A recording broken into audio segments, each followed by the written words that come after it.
We're also joined in studio today by Heisman Trophy winner Charlie Ward, along with Coach Bowden and the Florida State Seminoles. Charlie led his team to the 1993 BCS championship, and 93, 94, was it? 93 BCS championship. Okay, well, he's a national champion. He was also the 1993 and 94 ACC Athlete of the Year. And in November of 2013 was named the ACC's greatest quarterback ever. Charlie was the first-round draft pick of the New York Knicks in the 94 draft and spent 11 seasons in the NBA, mostly with the Knicks. And then he spent 2 more years on the coaching staff of the Houston Rockets. Charlie, let me ask you a couple of questions while we have both you and Coach Bowden on the phone together.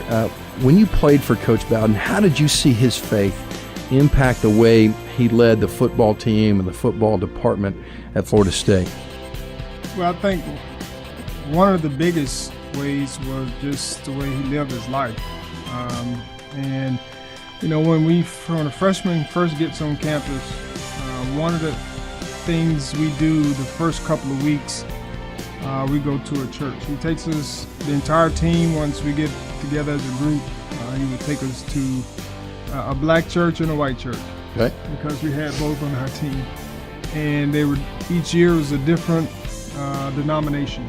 And that just says a lot about a head coach and the leadership and where the program is going and the standard that he's going to set for our group.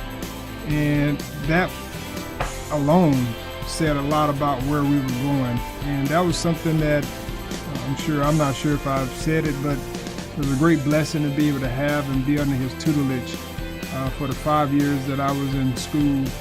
But that was the reason why I went, because I grew up in a church, grew up in a Christian household, and one of the biggest reasons I attended Florida State was because of Coach Bowden and his faith. Talk about the process of knowing how to make that decision that Florida State's the home for you versus the other options that you had.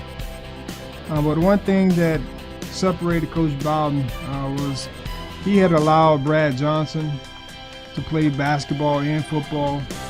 And when he recruited me, he had mentioned to me that he would allow me to play basketball and football, but I had to make sure that I got my grades, because that was very, very important before I got an opportunity to play basketball. And he gave me an opportunity my first year. Believe it or not, I ended up winning the punting job. I heard that. Your first year, you were a punter. Yes, I was the punter. I'm not sure how that happened, but I won the punting job. So kickers are actually football players. It would be your point. I guess, yes. We all are.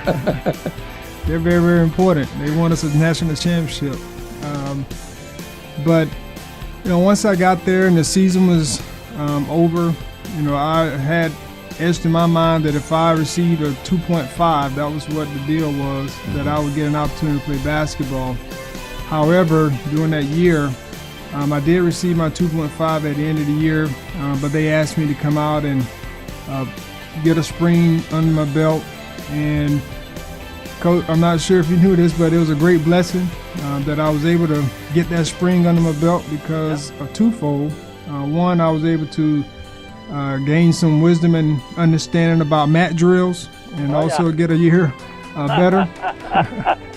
And secondly, gave me an opportunity to get 4 years of basketball on the back end. So that's good. It gave me an opportunity in my senior year to play basketball and not just have to solely concentrate on football. So, you know, sometimes we wonder when we're going through certain situations what is going on, because I questioned that my first year, you know, why I was wasting a year punting, but God knew what was best, and I'm grateful looking back that I was able to have that experience.